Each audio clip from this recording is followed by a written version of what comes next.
Hoy vamos a analizar un caso aterrador que te dejará impactado. Así que mira este video hasta el final. En este episodio descubrimos el impactante y complejo caso de la familia Hargan, una historia que cautivó a los investigadores y dejó a toda la comunidad en busca de respuestas. Lo que comenzó como una escena trágica dentro de un hogar adinerado, pronto se convirtió en una investigación de alto perfil llena de giros inesperados, motivos ocultos y revelaciones que nadie podría haber imaginado. Paso a paso recorremos las vidas de Pamela y Helen Hargan, los acontecimientos que llevaron a aquel día fatídico, los descubrimientos cruciales realizados por los expertos forenses y la intensa batalla judicial que siguió. Esta no es solo otra historia criminal real, es un caso que demuestra cómo el análisis meticuloso, la evidencia digital y una investigación implacable pueden revelar la verdad detrás de una tragedia cuidadosamente escenificada. Acompáñanos mientras exploramos la línea de tiempo de los hechos, el papel de la ciencia forense y el proceso legal que finalmente llevó a la justicia. Si te fascinan los misterios de la vida real, la psicología criminal y los casos que ponen a prueba los límites de la confianza y la traición, este documental te mantendrá cautivado hasta el final. Queridos espectadores, tenemos las mejores historias de crímenes en nuestro canal. Para no perdérselas, asegúrense de suscribirse y, por favor, denle me gusta al video. Raramente en la historia de los suburbios estadounidenses se encuentran familias que, en apariencia, representan el epítome de la prosperidad, pero que detrás de la fachada del éxito esconden fisuras finas y relaciones tensas. Una de esas familias era la de los Hargan, en Virginia. Su cabeza, Pamela Hope Hargan, nació en 1954 y desde muy temprana edad demostró una combinación poco común de determinación e independencia.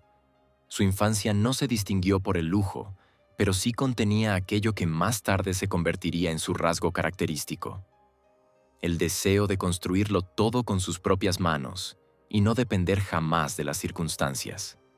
Tras recibir una buena educación, Pamela eligió una carrera en la gestión corporativa y las finanzas, donde rápidamente demostró sus capacidades. Fue ascendiendo en la escala profesional, cambiando de puestos en grandes compañías, y para cuando llegó a su madurez ya se había consolidado como una especialista competente a quien confiaban proyectos complejos y grandes presupuestos. Sus colegas hablaban de ella como una mujer que sabía mantener la distancia, pero que siempre demostraba profesionalismo y firmeza. Para cuando Pamela alcanzó la mediana edad, ya había ocupado puestos directivos en compañías conocidas, asegurándose estabilidad y respeto. Crió a 3 hijas, cada una de las cuales creció en una atmósfera de cierta severidad, pero también de cuidado. La mayor, Megan, tenía un carácter más reservado. La hija del medio creció independiente y autosuficiente, y la menor, Helen, parecía ser la favorita de la familia. A pesar de que Pamela no era una madre demostrativa, siempre ocupada con el trabajo y los asuntos del hogar, sus hijas sabían que todos sus esfuerzos estaban dirigidos a darles más oportunidades de las que ella misma había tenido. Se debe prestar especial atención a la hija menor. Helen Hope Hargan nació en 1994 y, a diferencia de su madre, pertenecía a una generación que creció en condiciones de confort, proporcionadas por el trabajo de las generaciones mayores. Pasó su infancia en casas espaciosas, en buenos vecindarios, rodeada de personas para quienes el éxito y la estabilidad eran parte del entorno habitual. No tenía problemas con los estudios, pero lo que más la atraía era el arte, el diseño y la autoexpresión. Mientras Pamela confiaba en el control y la disciplina estricta, Helen buscaba oportunidades para expresarse a través de la creatividad, del interés por la moda y la estética. Le encantaba la fotografía. Podía pasar horas experimentando con imágenes y estilo, creando a su alrededor un aura de modernidad y ligereza artística. Al crecer, Helen se inclinó cada vez más hacia la independencia. Sus estudios universitarios y sus primeros intentos de organizar su vida personal revelaron su carácter autosuficiente. Apreciaba la ayuda de su familia, pero no quería vivir bajo su control total. Tenía planes para una carrera en la moda y el diseño de interiores. La inspiraban los viajes, los nuevos conocidos y la posibilidad de construir su vida según sus propias reglas. Al mismo tiempo, según amigos, seguía siendo una naturaleza suave y confiada. No tenía la severidad de su madre, pero sí una gran apertura y curiosidad. Para Helen eran importantes el entorno, las personas con las que se comunicaba y la reputación que tenía entre ellas. En ese momento, Pamela vivía la vida de una mujer acostumbrada a lograrlo todo por sí misma. Tras el divorcio, administraba sola los asuntos familiares, tomando decisiones sobre las finanzas y el futuro de sus hijas. A pesar de los años, seguía siendo enérgica y continuaba trabajando, prestando atención a que cada una de sus hijas se sintiera respaldada. Pero ese apoyo no siempre era uniforme. Así, Helen recibía una atención especial por parte de su madre, incluida ayuda económica. Pamela la ayudaba con la vivienda, los planes de futuro y las ideas de carrera. Para ella era importante que su hija menor tuviera un inicio seguro, incluso si Helen aún no tenía suficiente experiencia ni un plan claro. Sin embargo, en cualquier familia, incluso en una que exteriormente parece próspera, se acumulan contradicciones. Las hermanas mayores a veces percibían ese cuidado como una muestra de favoritismo. Creían que Helen recibía más apoyo que ellas, y esto fue afectando poco a poco la dinámica familiar. La propia Helen quizá no veía nada especial en ello, porque para ella la relación con su madre era natural y cercana, pero para las otras hermanas, aquello era una fuente de resentimiento oculto. La vida adulta de Pamela tampoco era sencilla. Trabajando en el mundo corporativo, se enfrentó al hecho de que las mujeres en puestos directivos debían esforzarse el doble para obtener reconocimiento. Su perseverancia dio frutos. Ganó lo suficiente para ofrecer a sus hijas una buena educación, ayuda con la vivienda y un nivel de vida digno para ella misma. Al mismo tiempo, Pamela seguía siendo una persona estricta, exigía disciplina, respeto y responsabilidad. Quienes la conocían mejor señalaban que combinaba una frialdad práctica con una bondad interior que mostraba en contadas ocasiones. En cuanto a Helen, su vida adulta transcurría en un proceso constante de búsqueda personal. Probó diferentes direcciones, estudió, socializó, hizo planes. Tenía un carácter suave, a veces un tanto ingenuo, pero eso mismo la hacía atractiva para amigos y conocidos. Sabía escuchar y empatizar, lo que contrastaba con la actitud más rígida de su madre. Helen soñaba con un hogar acogedor, con amor, con una profesión en la que pudiera combinar belleza y funcionalidad. Para ella, el futuro se presentaba como un espacio abierto lleno de oportunidades. Así se desarrollaba la biografía de ambas. Madre e hija, dos mujeres de generaciones distintas, con visiones y actitudes diferentes ante la vida. Pamela, fuerte, independiente, acostumbrada a controlar todo a su alrededor. Helen, joven, soñadora, en busca de su propio camino. Y en estas diferencias residía toda la tensión que, como suele suceder, pasaba desapercibida desde fuera. A mediados de julio de 2017, la vida transcurría con normalidad en el suburbio de McLean, Virginia. El vecindario de la familia Hargan era considerado seguro y próspero. La policía rara vez era llamada allí. Los vecinos se conocían y cualquier incidente se limitaba a asuntos domésticos menores.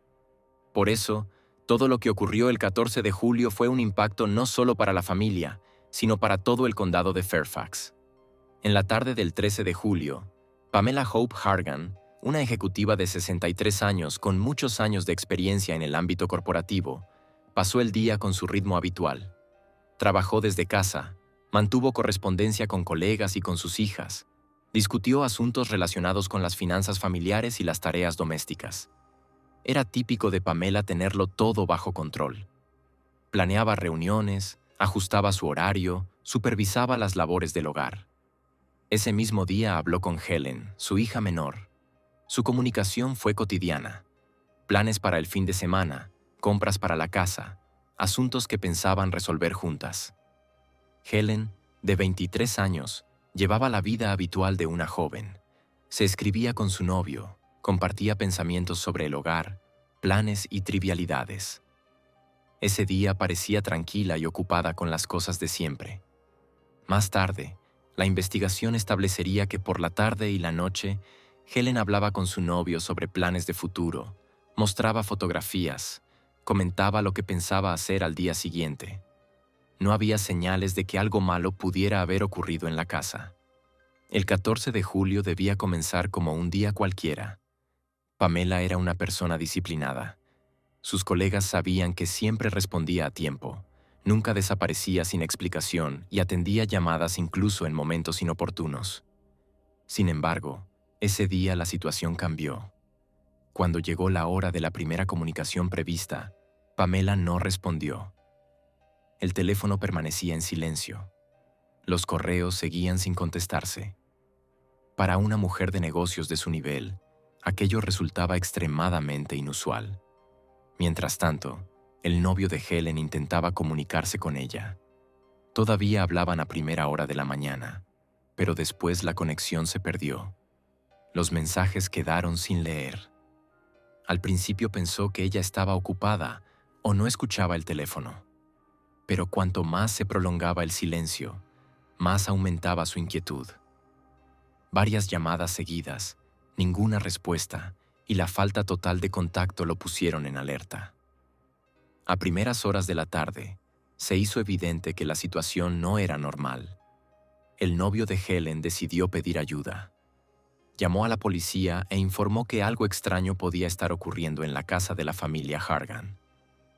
Dijo que no había logrado comunicarse con Helen, que su madre tampoco respondía, y que esto era extremadamente inusual para ambas. El operador de guardia transmitió la información a la división de patrulla del condado de Fairfax. A police squad was dispatched to Pamela Hargan's home. The officers arrived on scene in the afternoon. From the outside, everything looked calm. The car was parked in its usual place. The doors and windows showed no signs of forced entry. The neighborhood was quiet. The neighbors were minding their own business and did not notice anything suspicious. The police approached the house, knocked on the door, and loudly introduced themselves. There was no answer. They tried again. Silence. In such cases, officers are required to follow protocol, check all possible entrances, make sure there are no obvious signs of an emergency. They inspected the perimeter, looked into the yard. The house looked closed and too quiet. Having decided to go inside, the officers contacted the officer on duty, after which they were able to open the door. The inspection began from the first floor. The picture did not arouse suspicion. Neatly arranged furniture, order in the kitchen, personal belongings in their places. However, the lack of movement and sounds was alarming. The house, where there should be 2 people, was completely silent. The police went up to the second floor. It was there that they encountered the first alarming discovery. In one of the rooms was Pamela Hargan.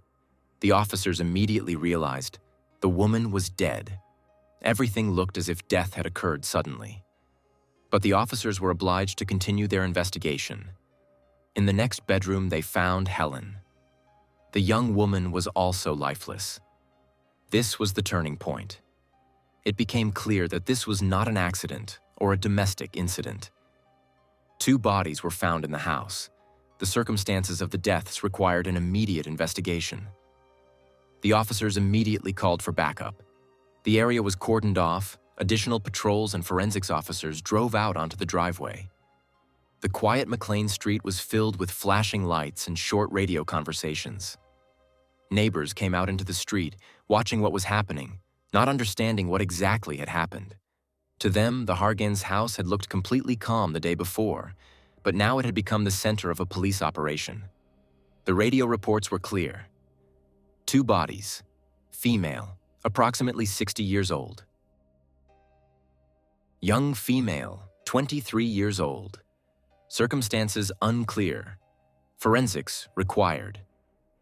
Additional vehicles arrived at the scene. Investigators began recording the situation, photographing rooms and sealing entrances. For the county police, such a scene was rare. 2 deaths in one house in a prosperous area required immediate and maximum care. By the evening of that day, Pamela Hargan's house had become a closed zone. Tapes with the inscription, "Police line do not cross," blocked access. Officers were on duty at the entrance, recording everything that was happening. The police reports included the official wording. 2 bodies were found in a residential building. Investigative actions are underway. Details were not yet disclosed, but a whole team of specialists was already working inside the building. Thus ended what should have been a normal Friday for the family. Instead of routine chores, calls, and household chores, the house was left in silence, surrounded by police cars and yellow tape. After the bodies of Pamela and Helen were found in the Hargan family home, the investigation was taken over by the Fairfax County Police Department. It was obvious from the first minutes that this was no ordinary call, but a case that would require a thorough examination of every detail. The police officers who arrived first recorded an important circumstance. Neither the doors nor the windows of the house had been broken into. The locks were intact, and no traces of forced entry were found. This immediately ruled out the version of an accidental attack from the outside. Investigators concluded that the tragedy occurred in a confined space, and the culprit must have had access to the house. The interior arrangement of objects looked neat. There were no signs of a struggle, overturned furniture, or chaos. It seemed that everything happened quickly and without resistance. This fact alerted the experts. How could 2 women die under such circumstances if there were no traces of outside actions in the house? The gun found next to Helen's body became a key object at the scene. The initial report indicated that the weapon was within reach, which allowed the police to assume in the first hours that the young woman could have taken the life of her mother and then herself. However, already at the scene, forensic experts noted a number of contradictions. The angle of the weapon and the pose of Helen's body did not match the typical picture of suicide. The bodies were sent for forensic examination. An autopsy conducted at the county lab provided the first important answers. Forensic experts established that Pamela died from a gunshot wound to the upper part of the body. The nature of the injury clearly indicated that the shot was fired from outside, from a certain distance. With Helen, the situation looked different. Her wound was in the head area, and this was the reason for the murder-suicide version. However, upon careful analysis, questions arose. No traces of gunpowder were found on Helen's hands. The experts emphasized that with such a nature of the wound, traces were inevitably expected to remain. Their absence indicated that the weapon was held by another person. Additionally, tissue examination showed that the time of death of both women coincided with a minimal interval. Pamela died first, Helen a short time later. This finally undermined the suicide version. The picture pointed to 2 victims, not a killer and a victim. Meanwhile, investigators began to analyze the family environment.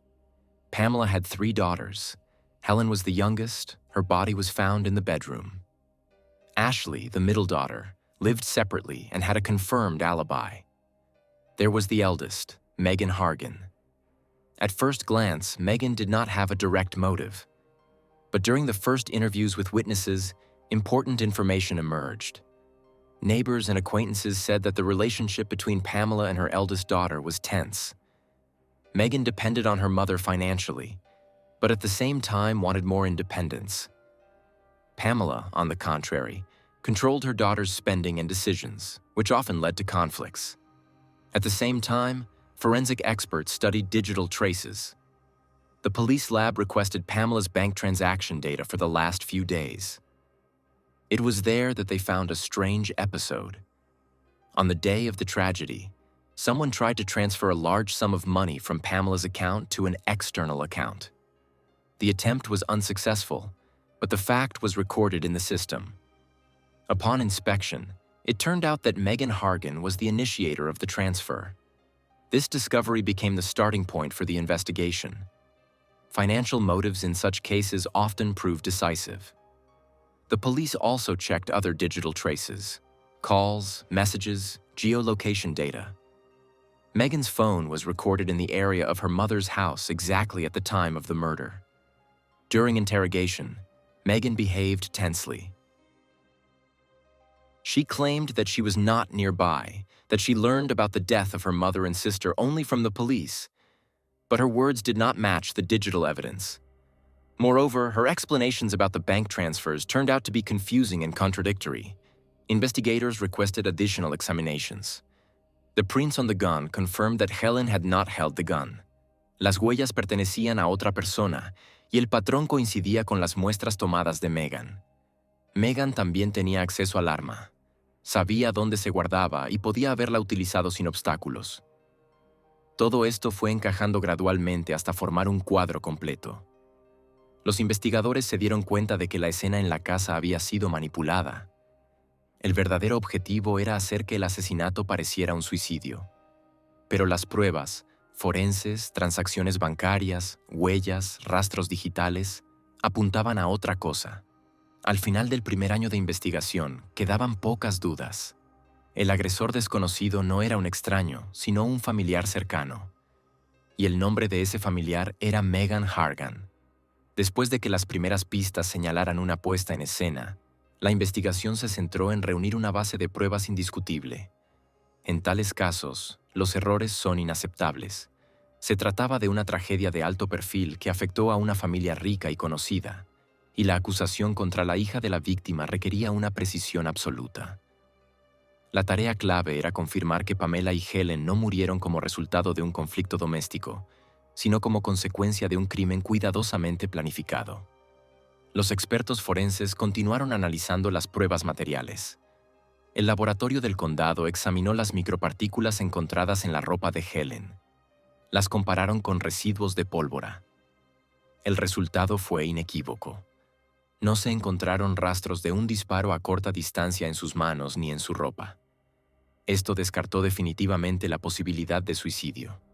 La historia del intento de transferencia de dinero despertó un interés particular. El sistema bancario registró varios intentos consecutivos de inicio de sesión.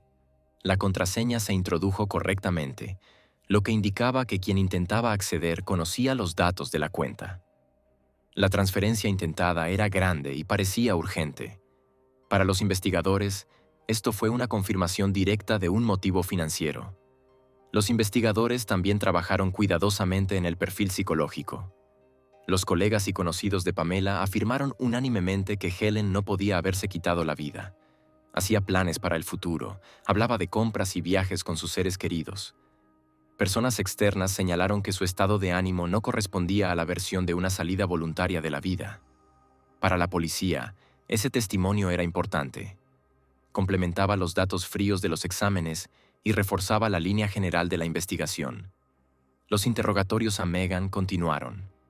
Su comportamiento se volvió cada vez más contradictorio. En algunos testimonios, afirmaba que no se acercó a la casa el día de la tragedia. En otros, decía que llegó, pero no entró. Los investigadores observaron que cada nuevo interrogatorio revelaba nuevas incoherencias. Para consolidar las pruebas, la investigación solicitó un examen de las computadoras y teléfonos de Megan. Los especialistas en datos digitales encontraron rastros de búsquedas en sus dispositivos relacionadas con transferencias en línea y acceso a cuentas bancarias. También encontraron mensajes en los que Megan se quejaba ante conocidos del control de su madre y dejaba entrever dificultades financieras. Poco a poco, el panorama se definió. Megan tenía un motivo: el dinero. Tenía la oportunidad, acceso a la casa y al arma. Y tenía acciones confirmadas por rastros digitales. Todo esto la convertía en la principal sospechosa. Ahora la tarea era presentar el caso ante el tribunal. Para ello, la Fiscalía del Distrito requería las pruebas más fiables. Los investigadores reunieron declaraciones de testigos, exámenes, datos digitales y huellas dactilares. Juntos, formaban un cuadro completo y convincente. Tras un año de trabajo, los materiales del caso estaban listos. En otoño de 2018, la Fiscalía del Condado de Fairfax aprobó los cargos contra Megan Hargan. Fue acusada de doble asesinato con agravantes y de intento de fraude electrónico. La operación de arresto tuvo lugar en noviembre de 2018. Los agentes llegaron a la casa donde vivía Megan. Actuaron estrictamente según el protocolo. Anunciaron la intención de detenerla. Le leyeron sus derechos y luego la trasladaron a la comisaría. El arresto se llevó a cabo sin resistencia. La noticia fue impactante para el público. La acusación de haber asesinado a su madre y a su hermana parecía inimaginable. Los medios abordaron de inmediato el tema. El caso se discutió en canales locales de televisión, en periódicos y en redes sociales. La gente se preguntaba, ¿cómo podía producirse un desenlace tan trágico en una familia rica y próspera? Para los investigadores, el arresto fue el resultado lógico de muchos meses de trabajo. Las pruebas estaban reunidas, el motivo estaba confirmado, la puesta en escena había sido descubierta. Ahora comenzaba la siguiente etapa, el juicio, donde el destino de Megan sería decidido por un jurado. El juicio de Megan Hargan comenzó con gran atención por parte de los medios y del público. Desde el primer día de audiencia, la sala estaba llena de periodistas, familiares y ciudadanos. La atmósfera no se asemejaba solo a un juicio, sino a un acontecimiento que podía ser decisivo para la percepción de toda la tragedia. La gente quería escuchar respuestas. ¿Cómo podía una hija ser acusada de quitar la vida a su madre y a su hermana? ¿Y qué diría la ley? La acusación construyó su estrategia en una presentación coherente de los hechos. Los fiscales afirmaron que el caso no se reducía a un conflicto trágico dentro de la familia. Era un crimen cuidadosamente planificado y disfrazado de asesinato-suicidio. El principal motivo, según la acusación, era el dinero. Megan intentó transferir una gran suma desde las cuentas bancarias de su madre, y el mismo día en que Pamela y Helen fueron halladas muertas, se registró su actividad en línea. Para respaldar su versión, los fiscales presentaron a varios expertos. El primero en declarar fue un oficial de policía que llegó al lugar el día de la tragedia. Describió la situación en detalle. ¿Dónde estaban los cuerpos? ¿En qué posición se encontraba el arma? ¿Y qué detalles alertaron de inmediato a los investigadores? Sus palabras fueron acompañadas por fotografías y diagramas mostrados en la pantalla para el jurado. Luego declararon los expertos forenses. Demostraron que no había restos de pólvora en las manos de Helen, lo que significaba que no se había disparado. Un experto en balística explicó que el ángulo de la bala y la posición del arma no coincidían con la versión del suicidio. Al jurado se le mostraron imágenes que evidenciaban señales de una escena manipulada. Los expertos forenses continuaron explicando la secuencia de los hechos. Establecieron que Pamela murió primero. Helen murió poco después. El intervalo entre ambas muertes fue breve, pero suficiente para descartar la opción de que Helen hubiera quitado la vida a su madre y luego a sí misma. Los expertos concluyeron que ambas mujeres fueron víctimas del mismo agresor. Los fiscales se centraron en las pruebas digitales. Los especialistas en seguridad informática mostraron informes de inicios de sesión en las cuentas bancarias de Pamela. Los registros de tiempo, direcciones IP e incluso dispositivos coincidían con datos pertenecientes a Megan. Además, se registraron múltiples intentos de transferir grandes sumas. Estas acciones se produjeron el día de la tragedia, lo que parecía un intento desesperado de aprovechar la situación. También declararon empleados del banco. Dijeron que el sistema registró transacciones sospechosas y bloqueó automáticamente la transferencia.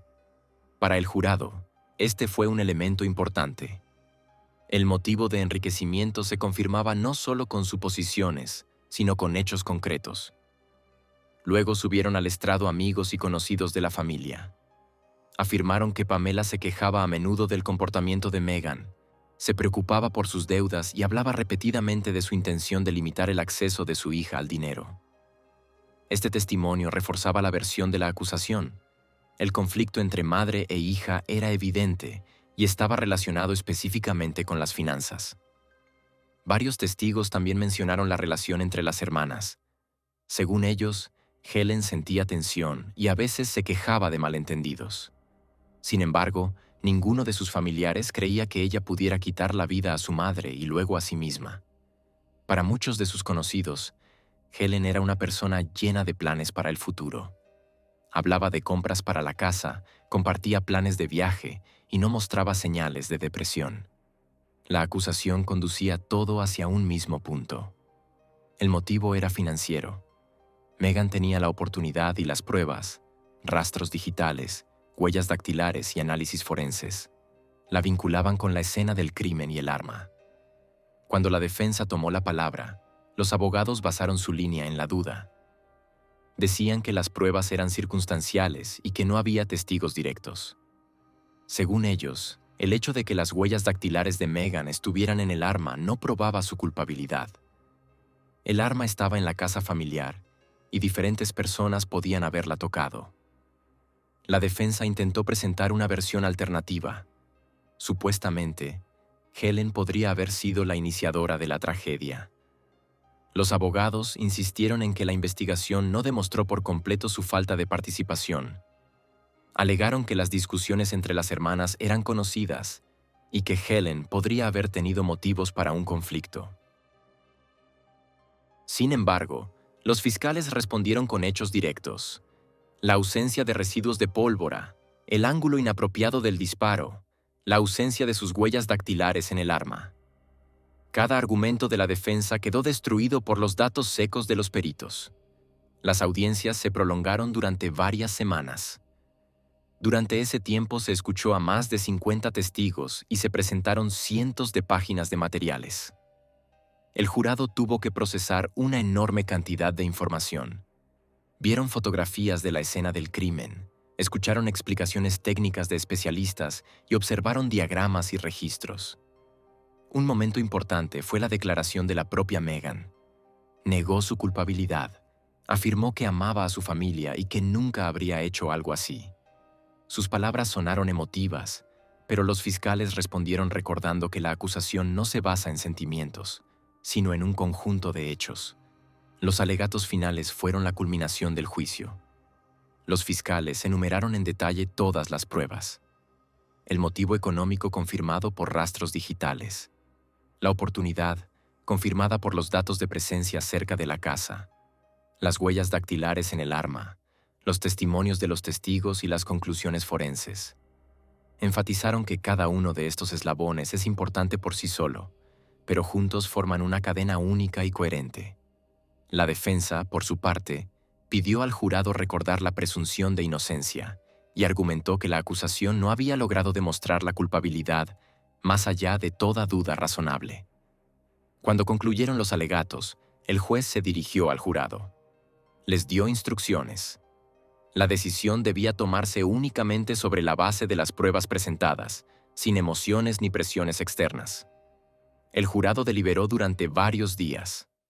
Según los periodistas, las discusiones fueron tensas. Pero finalmente el jurado llegó a una conclusión unánime. En septiembre de 2022 se anunció el veredicto en la sala del Tribunal del Condado de Fairfax. El jurado declaró a Megan Hargan culpable del asesinato de su madre Pamela, del asesinato de su hermana Helen y del intento de defraudar las cuentas bancarias. El juez, basándose en la decisión del jurado, la sentenció a cadena perpetua sin posibilidad de libertad condicional. Este veredicto se convirtió en el punto final de un juicio de gran repercusión. La sociedad recibió una respuesta. La investigación y el proceso demostraron que la tragedia no fue un accidente ni un suicidio, sino un crimen cometido con sangre fría. Para la familia, esto significó el reconocimiento definitivo de los hechos y el establecimiento de la justicia. Y para la sociedad, la certeza de que ni siquiera las escenificaciones más elaboradas pueden ocultar la verdad ante la ley.